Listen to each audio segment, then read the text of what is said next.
If you have ever had a child or thought about having children, now is the time to begin advocating for paid leave. Hello, everyone. Thank you for taking the time to listen to me speak. My name is Isana Gonzalez.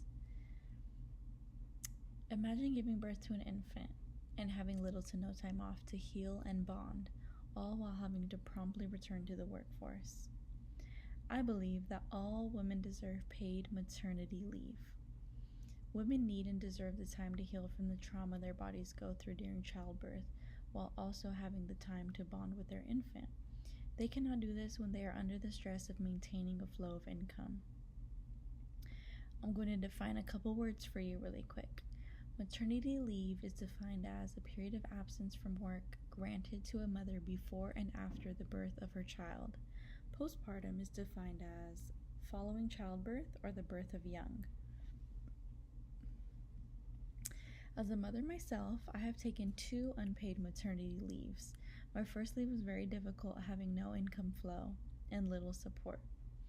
My second leave, I was in a better position, allowing me to save a little bit more before taking my leave, also being able to use vacation hours and receiving a couple surprise bonuses and work gifts, I guess you could say, that I wasn't expecting. Nonetheless, I was stressed about my income and debated long and hard about how long of a leave I was going to take. It was unpaid, of course. I initially was only going to take 6 weeks off. However, after receiving my postpartum preeclampsia diagnosis, which is essentially high blood pressure, I ended up taking a full 11 weeks off to be able to fully recover and just bond and initiate breastfeeding and all that. 11 weeks was a long time to have no income, but it worked for us because we had family to lean on for support, and not everyone has that. As a mother myself, I am a strong advocate for paid maternity leave. Paid maternity leave, for all women will allow for better health and wellness of mothers and infants, create workforce retention, and gender equality in the workplace. Women need a better maternity leave system that will support health benefits for mother and child, economic stability and workforce retention, and gender equality in the workplace. Currently, maternity leave laws in the United States vary by state and industry. The FMLA, Family and Medical Leave Act, provides up to 12 weeks of unpaid protected job leave for eligible employees. However, only about 40% of women actually qualify for FMLA. That is what I had during my second leave. An abundance of psychology research has demonstrated that parent-child bonding in the first months and years of life is crucial for the development of healthy cognitive, behavioral, and socio-emotional skills, and can even dictate mental health over their lifespan. In order to provide paid maternity leave for women, there has to be a system in place. In order to provide paid maternity leave, the first step is government legislation. The government should enact legislation mandating paid maternity leave. Then funding for the leave needs to be established. This could be through taxes or social insurance programs. There also needs to be a set standard for duration, compensation, and levels of maternity leave to ensure fairness all around. The second step is to be able to provide a leave for all.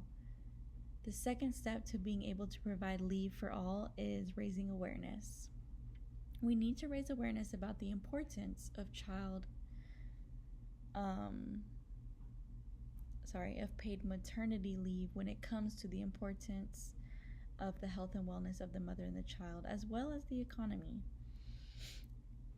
Did you know paid maternity leave improves maternal and infant health, including physical health and well-being, while also decreasing rates of infant mortality? One way to raise awareness is to look at other countries who have successful paid maternity programs in place. Sadly, the United States is one of just 5 countries that does not offer compensation for maternity leave.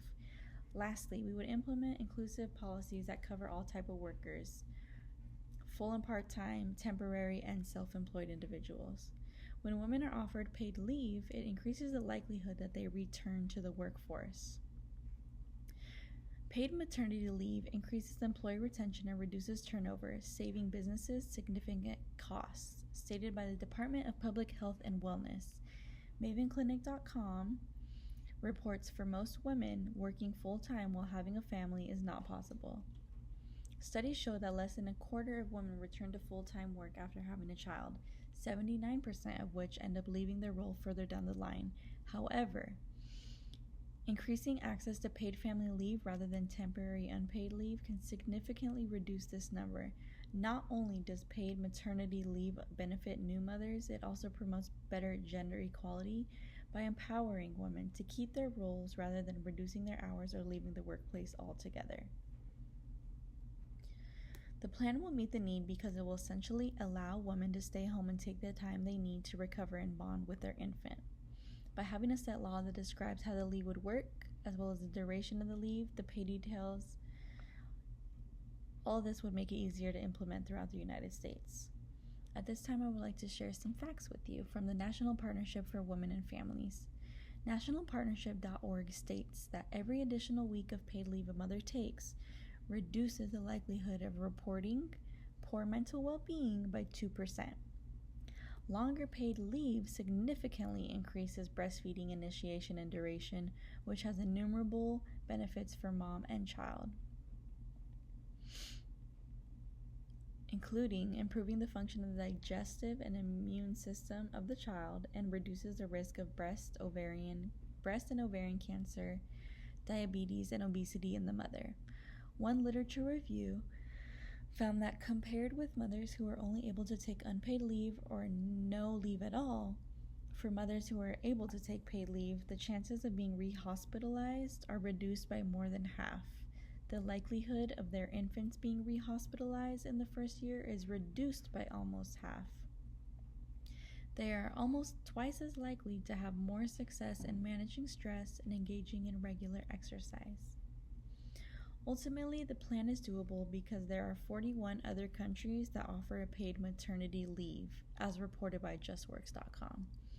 What needs to be done in order to implement the plan is Congress must pass an act which would guarantee access to paid leave and meet the needs of pregnant people, caregivers, and families. Paid leave must include family care and personal medical leave in order to meet the basic needs of working people, families, and also the economy. I had gathered this information from nationalpartnership.org. I wouldn't necessarily say my plan is the best plan amongst competing plans. However, I will never stop advocating for mothers, children, and their families. I believe paid leave can come to be through the union of multiple plans, creating the ultimate plan. One major objection to my proposal will be that we as a country do not have the funds to support every woman's paid leave. I don't believe this to be true, because many countries and even some states within the U.S. currently are able to provide this for expectant mothers and have not experienced an economic collapse.